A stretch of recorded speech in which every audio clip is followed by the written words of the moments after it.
Oh, Twilight, I just heard the news. Did those ruffians hurt you? Are you okay? Oh, I just can't imagine what it must have been like. I mean, it was probably similar to when I was pony napped by the Diamond Dogs.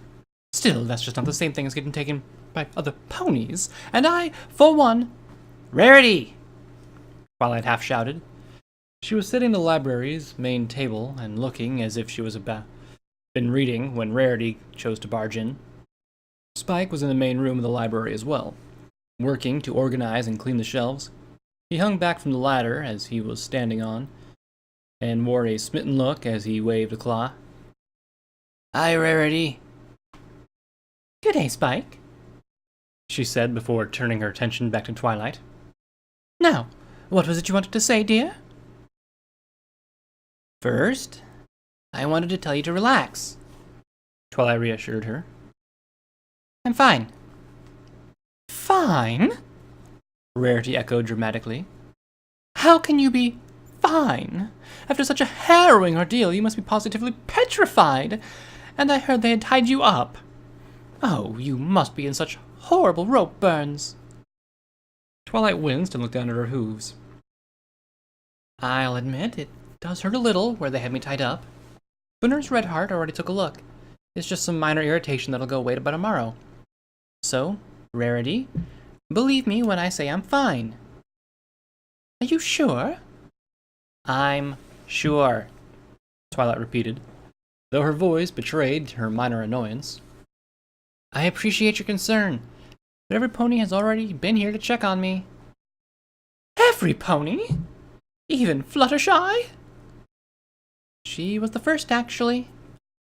Oh, what a horrible friend I must be, Rarity voiced. She put a hoof to her head and wore a pained, theatrical expression.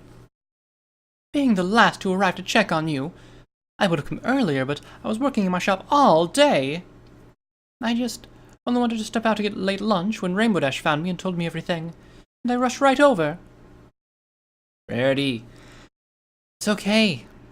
No, it's completely unacceptable. I officially owe you, Twilight Sparkle, a favor. A what now? Twilight asked as she cocked an eyebrow. A favor. Pinkie Pie has her promises, and I have my favors. You just come to me if you need anything, and if I can help, I will do my best to assist. Rarity paused, glancing anxiously away from Twilight while battling a few strands of her hair. Just as long as it doesn't involve excessive amounts of dirt. Twilight giggled a little at Rarity's usual discomfort. I'll be sure to keep that in mind. But you don't have to worry about me, Rarity. I'm fine, really. Yes, getting pony napped wasn't exactly how I wanted to spend my evening, but everything turned out all right. If anything, I'm just a little annoyed. I've been trying to get some reading done all day, but because every pony kept coming to check in on me, I haven't been able to get past the first page. Then I shan't take another moment of your time, dear. You just read, relax, and recover from your traumatic ordeal, Rarity said as she headed to the door, only to turn back one final time. And remember, if you need anything, I owe you one favor. I got it, Twilight replied as she watched Rarity leave, using her magic to shut the door after her. Fluttershy, Pinkie Pie, Applejack, Rainbow Dash, and now Rarity. She'd been visited by all her closest friends, and she had told them all that she was okay. She had also received letters from her parents in shining armor, and she had assured them all the same. That was everyone she could think of that would be panicked by the news of what happened, so maybe now she could read her book? Spike, Twilight called a few hours later, after finally reading a good distance into her book. Can you bring me that book I had yesterday? Mountain Valley's Geographic Guide to Equestria? Spike, who hadn't been feeding his pet baby phoenix, Pee-wee, paused from his work to glance at Twilight's direction. Didn't you have it with you yesterday? Twilight looked up from her book and stared at the ceiling as she tried to think back. Well, I didn't think, but maybe... No, wait. I did have it, didn't I? Yeah, I put it in my saddlebag so I could have it with me when I read this book in the park. But then I realized I left this book here. Twilight began to point her hoof at the different spots in the air, mentally retracing her steps. So I came back, but then Pinkie Pie grabbed me for her decoration party. That took all afternoon. So the book was still in my saddlebags when I went to the party. The night I left the party to come back here, and then I got Twilight quickly twisted her head around as her eyes darted around the library. She jumped to her hooves and began galloping around the room in a panic while rummaging through drawers and checking every nook and cranny she could. The sight made Spike sigh and shake his head. He gave Pee-wee the last of the birdseed he had in his claws before he began jogging after Twilight. He waited, and when he had the opportunity, he leapt in front of Twilight just as she was turning to gallop in another direction. "Whoa, easy, Twilight. What's wrong?" Twilight craned her neck around Spike, trying to look at the part of the library she was stopping from getting to. "My saddlebags. Where are they?" "How should I know?" he asked with a shrug. "Oh no.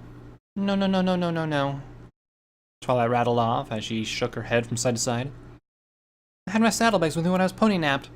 That means that either those cult ponies took them, or I lost them somewhere along the way. No, no, no, no. I can replace the copy of Geographic Guide to Equestria, but I had books in that bag that Princess Celestia loaned me from the Royal Library. I can't lose those books. No, no, no, no, no." Spike grabbed the sides of Twilight's head and brought her eyes to his. "Twilight, breathe, and think. Can't you just use your locator spell?" Twilight paused for a moment before a smile of relief burst on her face. She closed her eyes and focused as her horn started to shimmer and blink. The locator spell was a charm Twilight put on her saddlebags after losing them one too many times. The charm would allow her to find her bags based on magical principles, with the spell rarity used to find gems. After the spell had been cast, Twilight waved her head around while crossing her eyes, so she could gauge how fast her horn was flashing. She set off in the direction of the flashing was most frequent, and soon found herself drawn to a window. Beyond that window, she could see the Everfree Forest. Twilight groaned and put her hooves up on the windowsill. "Great. That's just great. My bags are in the forest." "Then you should probably just forget about them, Twilight," Spike said. "They're just books, after all." "But that's just it, Spike," Twilight argued. "They aren't just books. Some of the books in those bags were on loan from the Canterlot Royal Library, and Princess Celestia loaned them to me herself. Do you realize how disappointed she'd be if I told her I lost those books? No, I can't just leave them there. I'm going to get those books." With that, Twilight began to trot towards the door, only for Spike to quickly cut her off. "Nuh-uh. No way, Twi. Princess Celestia would have my scales if she found out I let you go back to the Everfree Forest the day after you were pony napped." "Well then, she won't find out," Twilight replied before levitating Spike out of the way. He, however, ran right back into her path. "But what if those crazy ponies are still in the forest? Do you want to get pony napped again?" "Princess Celestia's guards are scouring the forest last night, with Zikora's help. I doubt that any of those ponies are still there," Twilight rationalized. "Besides, I need to get those books back. They're irreplaceable." "I'm coming with you." Twilight shook her head firmly. "No, Spike. I need you to stay here in case any pony comes by. The last thing we need is every pony thinking I got pony napped again. And if some pony comes by to check out a book, this is a library. We can't just close it whenever we want." Spike was not convinced. He crossed his arms and eyed Twilight. "I still don't like it. Can't you find some pony to go with you?" "Every pony is busy, especially after taking time to come and see me. Besides, I've been to the Everfree Forest before, Spike. I know how to keep myself out of trouble." "Says the pony who got turned to stone by a cockatrice," Spike pointed out. Twilight smiled weakly. "I'll admit that wasn't one of my better moments. Still, if I'm not back in 3 hours, you can tell the princesses that I left. You can even say that I put you to sleep with a sedation spell so you couldn't stop me." "Twilight, I don't want you to go because I think it's dangerous, not because I don't want to get in trouble." "Spike, I promise everything will be fine," Twilight reassured Spike as she walked around him and continued towards the door. "Now, just keep doing your chores, and I'll be back before you know it. She glanced at the clock. It's just after 3, so if I'm not back by a little after 6, then you can tell Princess Celestia. But I promise to be back before then.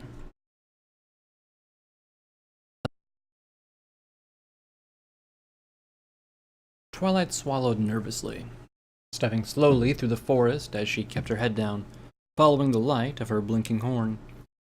The threatening trees of the Everfree Forest surrounded her, their mangled and twisted branches reaching down from the canopy like deadly claws. The silence of the forest was also strangely unnerving. Twilight's ears swiveled constantly to pick up any trace of sound as shivers ran up her spine from both tension and the chill in the air. Okay, maybe it won't be fine, Twilight muttered, finally admitting to herself that she wasn't ready to brave the forest alone. Logically, she tried to convince herself that everything was fine, but her mind was still playing tricks on her. She couldn't keep herself from believing every pony-shaped shadow she saw was one of the cult ponies coming to pony-nap her again. She even charged off the forest path a few times, trying to get a jump on a would-be assailant, only to discover it was a bush or tree. The situation was only made worse by the dark, gray, threatening clouds that were rolling over the forest. It was Everfree Forest's first spring thunderstorm. Twilight could only imagine how horrible it would be to be caught in one of the forest's infamous wild storms. They were rumored to have winds strong enough to pick a pony off her hooves and throw her halfway across Equestria. They were also supposed to have lightning that could... Twilight shook her head and tried to clear away her panicked thoughts. She was getting close to her saddlebags now.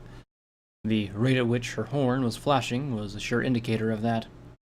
She just needed to get those bags, and then she could just teleport herself back to the library. Just hold it together, Twilight. Just hold it together a little longer, she whispered to herself, in her half-hearted pep talk. However, as she rounded a bend in the path, her pep talk died in her mouth. Her pupils shrank and her breathing quickened. Her locator spell had led her back to where she had been the night before, the place where she'd been held captive by the cult ponies. For a moment, Twilight had to fight the urge to teleport back to the library and leave her saddlebags and the rare books that they contained to their fate. That urge, however, subsided when Twilight noticed her horn was blinking faster. She was close, so very close, and with a nervous swallow, she mustered the courage to continue. She trod along the edge of the clearing until she found the spot where her horn was flashing with the greatest frequency. She then rummaged through the bushes and, with a triumphant smile, found her saddlebags. Needing to be sure the books were okay, Twilight carried the bags to the center of the clearing and opened the flaps. A wave of relief swept across her body. None of the rare books were missing. In fact, nothing was missing. Not even the more common text she'd been carrying. It was a discovery that brought a smile to Twilight's face. She levitated the bags out over her head and settled them onto her back. Perfect. Now, just to teleport myself back to the library and... Twilight froze. Her eyes narrowed, and her ears stood erect. She heard rustling. She turned her head and focused on the source of the noise. It was a single bush located at the edge of the clearing. Something was moving around inside the foliage just out of sight, causing the leaves to rustle. Almost instantly, Twilight's mind jumped to the worst-case scenario. She could imagine a cultist leaping out of the bush to hog-tie her again. And this time, when they cut her, they would do far worse. They'd use something bigger than a dagger, like a sword, and they wouldn't just make a little paper cut either. They'd... Twilight shook her head firmly. No. She couldn't think like that. That bush was too small to hide a full-grown pony. It's probably just an animal. Yes, it was just a rabbit or something. She'd look a little closer, and the little furry creature would pop out and scamper off, and she could finally breathe. Unless it was a snake. Oh, if it was a snake, she was going to scream. Inching closer to the bush, Twilight made each hoof step as silent as possible. She strained her eyes to see into the darkness and kept her ears pointed forward to pick up any sound that might clue her in on what was hiding there. The branches rustled again, but whatever animal was inside had yet to jump free. Twilight leapt and screamed, and galloped in the exact opposite direction of the bush before she dove behind a tree on the far side of the clearing. Her heart was pounding so hard it felt like it would burst out of her chest, and Twilight put a hoof onto her ribcage in a panicked attempt to make sure it didn't happen. She began breathing deeply, trying to calm herself down when she looked up at the sky. It was just the storm. Just thunder. It was just thunder. Thunder that scared me half to death, but it was just thunder. As Twilight tried to calm herself down, she began to hear something. Soft at first, but as Twilight managed to calm her breathing, she began to hear the sound more clearly. It was crying. Somebody nearby was crying. From the sound of the voice, it was a young filly. "Hello?" Twilight called out, her ears swiveling as she tried to pinpoint the source of the sound. "Is some pony here?" The crying fell silent, as if the voice's owner was trying to hide. However, Twilight had been able to figure out the direction it was coming from. She moved back into the forest clearing and continued to listen. "It's okay. I'm not going to hurt you." Twilight heard no voice call back to her, and she could only sigh and shake her head. "I must have just imagined it," she told herself quietly. She closed her eyes and began to prepare her teleportation spell. But again, the storm caught Twilight by surprise. It wasn't as bad as the first time. She was able to keep herself standing in the center of the clearing instead of galloping off to hide. She did, however, throw an annoying glare up to the sky for startling her twice. The thunder also brought with it another sound, the crying that Twilight had heard earlier, and it was close. Her first instinct was to call out again, but she decided against it in fear of the pony falling silent again. Instead, Twilight swiveled her ears forward and listened. The crying was now accompanied by some rustling, and it took Twilight only a few moments to pinpoint the source. It was the bush from earlier, the one Twilight had feared hid some horrible danger. More concerned about the other pony than the possibility of being attacked, Twilight crept over to the bushes as quietly as possible. As she drew closer, she reached out with her magic and began to carefully grasp at the branches. If whatever was inside the bush decided to run away, Twilight wanted to at least get a good look at it before it escaped. Once she was standing beside the bush, Twilight swallowed nervously and braced herself. She shoved the branches away and shut her eyes tight, a small part of her still expecting some pony in a cloak to jump out. When that didn't happen, Twilight cracked her eyes open to look at the interior of the bush. What Twilight found, however, was nothing that she expected. A filly as young as Apple Bloom was tangled up in the branches. It looked like she was there for hours, if not longer. She also had nicks and scratches all over, which Twilight could only guess had been caused by the bush's sharp thorns. Normally, Twilight would have reached out to help the filly, but instead she found herself frozen in place. Her mind locked up, unable to process the filly's appearance. Her coat was a regal black.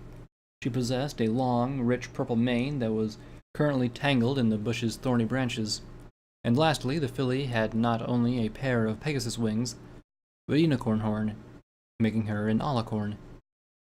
Yet it was the filly's eyes which held Twilight's attention and filled her with fear. Those eyes were not shaped like a normal pony's. The turquoise orbs, which should have been round pupils, instead held dagger-shaped pupils. The whites of her eyes were also off. Instead of white, they were a lighter color that resembled the color of the irises. Above all, they were eyes Twilight had seen before. They were the eyes of Nightmare Moon. Twilight felt her breathing quickening as her memory slipped back to the night before. The cultists said that they were servants of Nightmare Moon, that they were obviously trying to cast some sort of spell. She'd admit she hadn't gotten a good look at the clearing. She had seen spell lines, bowls with powders, and the spell they were attempting. It wasn't some simple bit of magic. To need that much setup, the spell had to be powerful. Possibly the most powerful spell Twilight had ever seen. On top of that, they said that they were servants of Nightmare Moon. Yet there was more to it than that. When they started to cast the spell, Twilight could feel it in her horn. The air became saturated with magical energy, and as the spell began to progress, the magic began to change, to feel familiar. It was a kind of magic she hadn't felt since... Twilight's pupils narrowed into fine points from the horror of the idea she had formulated.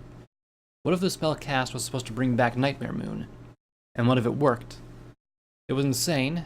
It was something that shouldn't work. Yet, how else could she have felt such a strong aura of magic in the air? Why else would a filly she'd never seen before, an alicorn with such strong resemblance to the infamous Mare in the Moon, be in the same clearing? Was that their goal? To resurrect Nightmare Moon? Did it work? Had the cult succeeded in bringing back Nightmare Moon? Was this Nightmare Moon? It had to be. There wasn't any other explanation to the intensity of the spell nor the appearance of the filly. The crazy cult had actually brought back Nightmare Moon, and Twilight had to warn some pony. Any pony. She had to write to Princess Celestia immediately. Or better yet, she had to confront this thing before it could get away and hurt any pony. Even if she was the size of a filly, Nightmare Moon was a master of deception and trickery. As far as Twilight knew, this was all just a trick. The Alicorn could have simply been attempting to lure some pony into a trap, lying in wait for someone to get close before attacking. Twilight bristled, frowned her eyebrows, and glared at the filly. "I know," Twilight began harshly, only to stop abruptly. With just those 2 words, the filly shrank away, whimpering, shutting her eyes as the bush's thorns left fresh cuts and scrapes on her body. When the filly dared to open her eyes again, she was looking up at Twilight, like she was some hungry, pony-eating monster. Twilight had never had anyone look at her like that before, and it caused some indignation to cool. She lifted her hoof and reached out as slowly as possible. The result was the same. The filly shied away, whimpering, trembling, and succeeding in injuring herself further on the bush's thorns. It was the reaction of pure fear. Twilight's brain did a flip-flop trying to process this. Nightmare Moon was one of the greatest threats to Equestria, second only to Discord himself. She was a monster that tried to, at best, scare Twilight and her friends away, and at worst, get them killed. She was supposed to be the worst part of Luna's psyche brought to life. At least, that's what Twilight thought the insane cult spell was supposed to do. Yet here she was, just a filly tangled in a thorn bush. And Twilight was unable to look away. The eyes that had once looked down on the ponies as if they were nothing but lowly insects were now filled to the brim with fear and pain. Some of the scratches from the bush were bleeding. The filly was terrified, but hurt, and she needed help. It's okay," Twilight soothed shakily. "I won't hurt you." She wasn't at all sure what she was doing, but she had to, at the very least, get the filly out of the bush before she injured herself further. Taking hold of the bush magically, Twilight began carefully snapping away branches piece by piece. The filly winced a couple of times during the process. Any amount of movement led a thorn pricking her. She kept her eyes locked on Twilight. The filly's eyes were still filled with fear, but behind that fear was a flicker of hope. Hope that the unicorn who had appeared was not a monster. A few minutes later, with a final snap, enough branches were cleared away for Twilight to gently levitate the filly out of the bush. She brought the filly Nightmare Moon out of the edge of the clearing and set her down in the center, where they both stared at each other. Twilight's mind was spinning at 1,000,000 miles an hour, cycling through the same thoughts over and over again. Was this the real Nightmare Moon? What was the purpose of the spell last night? Did it work? How did it work? How could there be a Nightmare Moon without Luna? Weren't they one and the same? Why was Nightmare Moon so small? Did the spell not work? Was Nightmare Moon just trying to trick her into taking her back to Ponyville? Was she only pretending to be so small and helpless? Was she dangerous? Was this really Nightmare Moon? Round and round the thoughts circled. Twilight was unable to stop herself. It was the storm that finally managed to break the endless loop. Another wave of thunder cut through the air, snapping Twilight back to reality. Just as quickly, she noticed the filly had rushed up to her, trembling like a leaf. The filly clung to Twilight's leg, eyes tight shut. She was scared of the thunderstorm. Would Nightmare Moon ever be scared of a storm? Could she just be playing a trick, trying to lull her into a false sense of security? Twilight just couldn't be sure. Her mind was telling her that the filly couldn't be trusted, that she should leave her in the forest, tell Princess Celestia, and let her deal with it. At the same time, if the filly was Nightmare Moon, Twilight couldn't just leave her in the forest. If she did, then there was a chance that the filly would disappear. No, if the filly was a danger to Equestria, Twilight had to keep track of her. If only to be sure that she couldn't hurt any pony.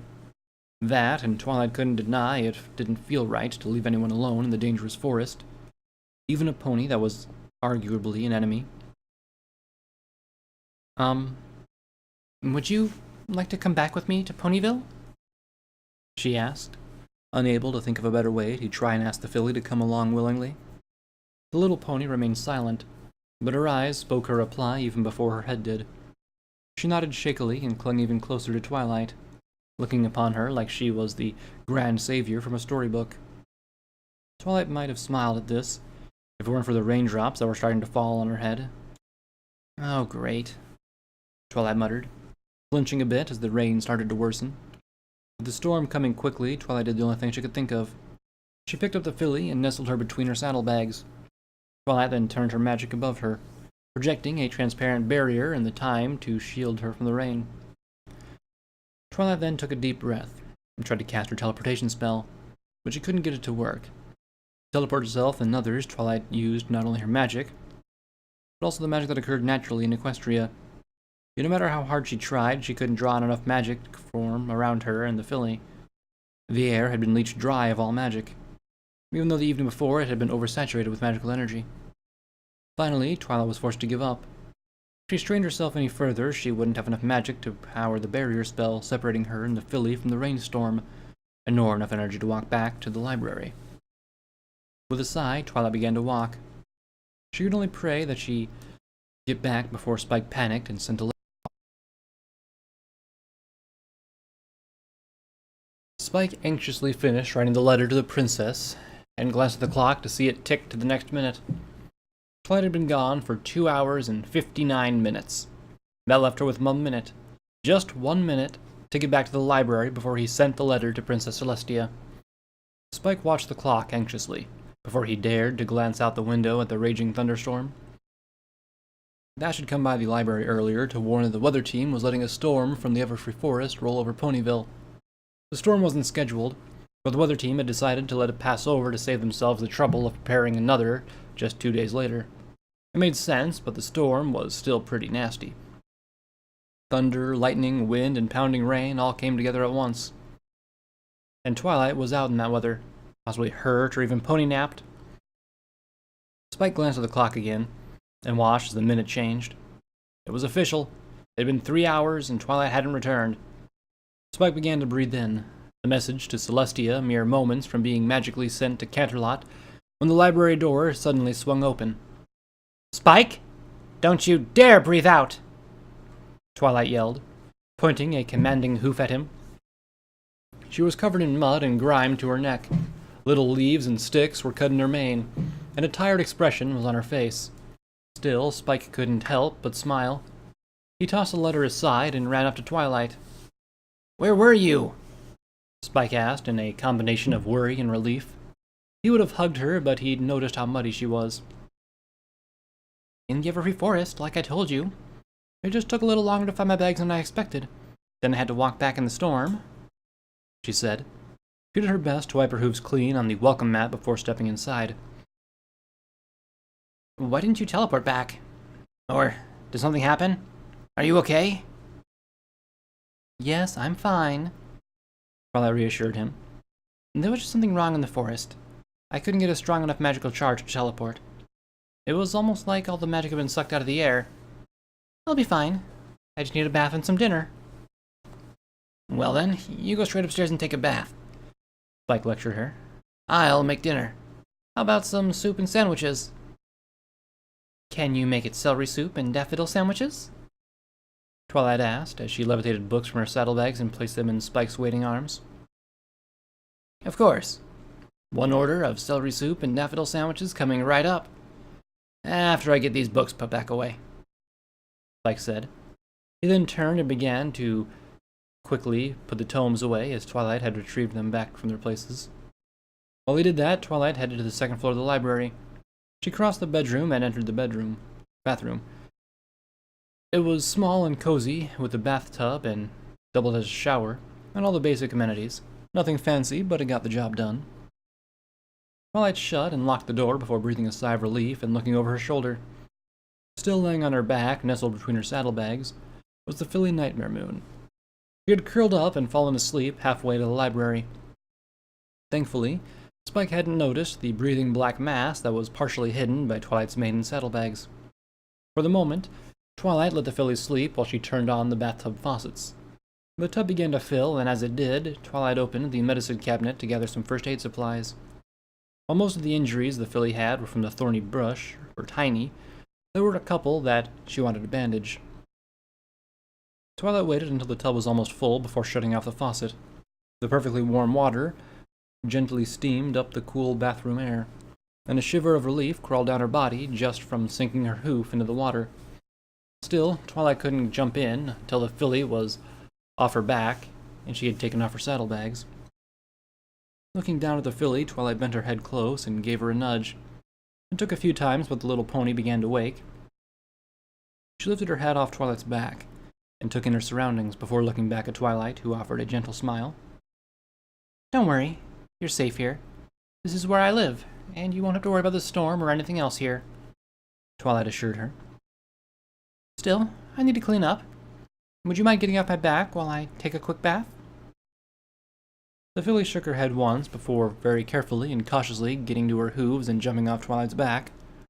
Her little wings slowed her descent to the floor, allowing her to land gently. She, however, didn't stay on her hooves long. She laid down and curled up into a small ball on the soft bathroom mat below the sink. With the filly off her back, Twilight was able to move her mud-splattered saddlebags and climb into the bathtub. She winced a little as the hot water came into contact with the colder parts of her body, but she eventually sank in with a sigh of relief. After tromping around in the storm, Twilight had wanted nothing more than to soak in the warm water. She, however, needed to make it a quick bath. She picked up a brush and worked to remove the mud, twigs, and leaves that clung to her. Once they were all gone, she climbed out of the tub and let the now dirty water drain away as she toweled herself off. Then, once the tub was drained, Twilight opened the faucets and began to fill the tub again, this time only a quarter of the way full. It was a very shallow bath, but it was perfect for the small filly. Twilight levitated the miniature Nightmare Moon look-alike into the water. She winced a few times as the water came into contact with her cuts and scratches, but otherwise the filly didn't protest. She just stood there, being as complacent as possible as Twilight carefully used the brush to clean her. Once the filly was clean, Twilight lifted her out of the tub, toweled her off, and began to use the first aid kit to bandage up the worst of her cuts and scrapes. All the while, she was amazed with how cooperative the filly was, despite acting sad and tired. Would Nightmare Moon really allow herself to be bathed and bandaged without protest? Yes, such a regal and royal pony might expect to be waited on by servants, but that wasn't what Twilight was doing. She was treating her like a foal, and the real Nightmare Moon wouldn't accept being treated like a foal, no matter how small or young she actually was. Again, the question of whether this filly really was Nightmare Moon rose in Twilight's head. She was becoming less and less sure. The resemblance was undeniable. If the little pony had a flowing, magical, star-dotted mane and tail, then she'd look exactly like Nightmare Moon. Yet this filly wasn't actually acting like Nightmare Moon, at least in Twilight's opinion. She didn't talk down, nor did she make threats. She hadn't even said anything yet, and the silence was even stranger. Twilight would expect Nightmare Moon to be vocal, and the filly's odd behavior only raised further questions. If she wasn't Nightmare Moon, then who was she? Twilight was drawing from her thoughts by a knock on the bathroom door. She finished placing one last bandage on the filly, then turned in the direction of the door. "Yes?" "Hey, Twilight. I've got your dinner." Twilight glanced over her shoulder, both to speak in Spike's direction and to make sure he wasn't coming into the bathroom. "Thank you, but, I'm really hungry after hiking through the Everfree Forest and storm. Would you mind making me another sandwich and bowl of soup?" "No problem," Spike said proudly from the other side of the door. "I made a big batch of the celery soup, and I have plenty of stuff for sandwiches." "That's wonderful, Spike. But I'll need one more." "You got it, Twi," he replied before departing. Twilight waited for her assistant's footsteps to reach the bottom of the stairs before she opened the door. She checked the bedroom, making sure Spike, Owlissus, and Pee-wee were all downstairs before she stepped out. The filly followed close behind, not getting more than a few inches away from Twilight as she crossed the room and moved towards the bed. The meal Spike had brought in was sitting on her bedside table. It looked good, and Twilight was starving. However, instead of digging herself in, she levitated the filly up to her bed and set the food out in front of her. "Here, you go ahead and eat this. I'm going to go downstairs and talk with Spike," Twilight said. her words coming with a comforting smile. The filly again didn't offer more than a simple nod in reply. She leaned forward and took a bite from the sandwich. It was a small bite, but it was quickly followed by another and another and another, as the filly eagerly devoured the food. It was the first real sign of life that Twilight had seen from the Nightmare Moon look-alike, and it was encouraging, to say the least. For now, however, she needed to leave the filly to her meal. She needed to go downstairs and tell Spike the truth before he discovered the filly for himself, assumed the worst, and sent a message to Princess Celestia.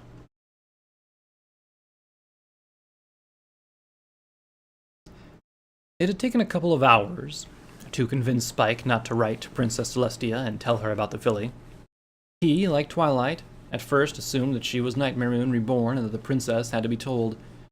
He had even written up a letter and was about to send it before Twilight snatched it away and threw it in the garbage. Twilight's arguments were weak. All she could say that the filly didn't really seem to act like Nightmare Moon. In her logical mind, Twilight knew that Spike was probably right. They needed to tell the princess, but once again, Twilight's imagination betrayed her. Princess Celestia had banished Nightmare Moon to the moon for 1,000 years. Twilight feared what she would do to the little pony, and that just didn't feel like something the filly deserved. In the end, Twilight only got Spike to agree to silence by promising them that she'd go buy him a large sapphire from Rarity as a bribe. It wasn't how she would have liked to obtain the silence, but Spike had Pinkie Pie promised that if she had gotten the gem in the morning, he would keep quiet about the filly until she wanted to tell the princess herself. Having eaten her own dinner during the negotiations, Twilight made her way back up to the bedroom. She was a little worried that she would find. There was a chance that in the past 2 hours the filly had grown into an adult Nightmare Moon and was ready to attack. Yet after she opened the bedroom door, Twilight saw that the filly was still sitting on the bed, the sandwich and soup long eaten. Taking a moment to steady herself, Twilight approached the filly, and again she found herself torn on just how she was supposed to act. Nightmare Moon had tried twice to plunge Equestria into eternal night, but the filly didn't seem like a danger. She should just have consulted Princess Celestia already, but she wasn't sure yet. There was a stalemate between her fear that the filly could do and her fear of what the princess would do if she found out.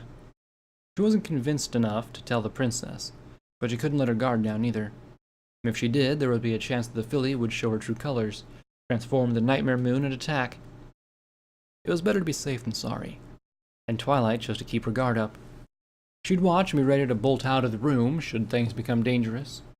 At the moment, however, she needed to find out more about the filly. She needed to see if she remembered being Nightmare Moon, or maybe had other memories, something to prove who she was. "Are you feeling better?" The filly nodded only once, barely meeting Twilight's eyes. "That's good," Twilight replied before taking a seat beside the bed. "So, do you know where you are? Do you remember where you were before I found you?" The filly shook her head, the first of many such replies. Twilight asked the filly what she did remember, what she knew, and a whole slew of other questions.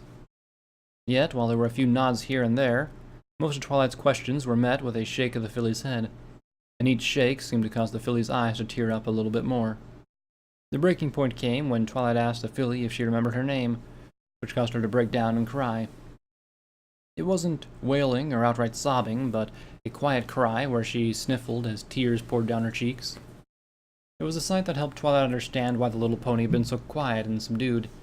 She was scared and confused. The only memories she seemed to have were the ones of the past several hours. She had no memories of her own, yet possessed some common knowledge, like an understanding of equestrian language. Twilight found it difficult to even imagine having so few memories. It did, however, support her theory that this little filly had been produced by the spell cast by the cult. It would make sense for her to only have a few hours of memory, as the spell had only been cast the night before. Again, the question of whether or not the filly was really Nightmare Moon reared its ugly head, but it was a question Twilight chose to shelve in her mind for later. The filly was still crying, and it was pitting Twilight against herself. She had every desire to keep her guard up in case the filly was truly dangerous, but at the same time, she couldn't in good conscience ignore how scared the filly was. So despite her own anxieties, Twilight crawled into the bed and laid down beside the young Alicorn, doing her best to comfort the crying filly. It took an hour and a half for the filly to finally calm down and dry herself dry. The tears seemed to have a good effect on the filly, for she looked less scared than she had been. She lay next to Twilight and was working to dry her eyes as she rested her head against Twilight's shoulder. "Feeling better?" Twilight asked quietly. "Yes," the filly shakily answered. The first word Twilight heard her say the entire night. Her voice had a musical quality, but a frailty to it as well. It reminded Twilight of the time she'd seen an earth pony playing crystal juice glasses filled with water. A glass harp. It was a feat made easier by the special horseshoes the pony had on, but it was still impressive to watch and listen to. A voice like a glass harp. Certainly not the voice Twilight would pair with the evil fallen princess bent on creating eternal night. "That's good," Twilight replied before falling silent. She struggled to find something to say. When nothing came to mind, Twilight glanced at the clock and noticed the late hour. "So, it's been a long day. How about we get some sleep?" Can I sleep here?" the filly asked as she looked up at Twilight. The question that brought fresh unease to Twilight's mind. Letting the filly sleep in the same bed was asking for trouble. If she was Nightmare Moon and she was just playing some cruel trick, Twilight was just asking to be attacked in the middle of the night. At the same time, Twilight couldn't bring herself to refuse. It was like her mouth had forgotten to form the word no in the face of the filly's pleading eyes. "Yes, you can," Twilight finally relented. "But how about I make it so we're both more comfortable?" With that, Twilight lit her horn and used her magic to shift a few blankets and pillows around. She first tucked herself beneath the covers. Then she set the filly down on top of the bed's blankets and gave her a spare blanket and pillow. The blanket and pillow were meant for Spike's basket, but they were perfect size for the filly. Soon, both Twilight and the filly were stifling yawns as the long day caught up with them. It was still relatively early, barely close to 10 o'clock, but Twilight was more than willing to call it a night. Another yawn gripped her, and her eyes were just starting to droop when she heard a small voice whisper to her. "Miss Unicorn?" Twilight was drawn back from the edge of sleep. She lifted her head and met the filly's gaze with her own. "I'm sorry. I guess I never introduced myself. My name's Twilight Sparkle." "Okay. Miss Sparkle, can I ask you something?" "Yes?" The filly struggled and snuggled into Twilight's side, as if fearing she'd be pulled away. "Do you want me to leave in the morning?" "What makes you think I'd want you to leave?" The filly bit her lip for a second before continuing. "You were mad when you first saw me. I just didn't think you'd want me around." "It's not your fault. I just thought you were some pony else for a while," Twilight assured her. "But, no, you don't have to leave in the morning." These words made the filly smile, the first honest smile she'd given all evening. Then, with that concern put to rest, the filly yawned, closed her eyes, and drifted off to sleep, with Twilight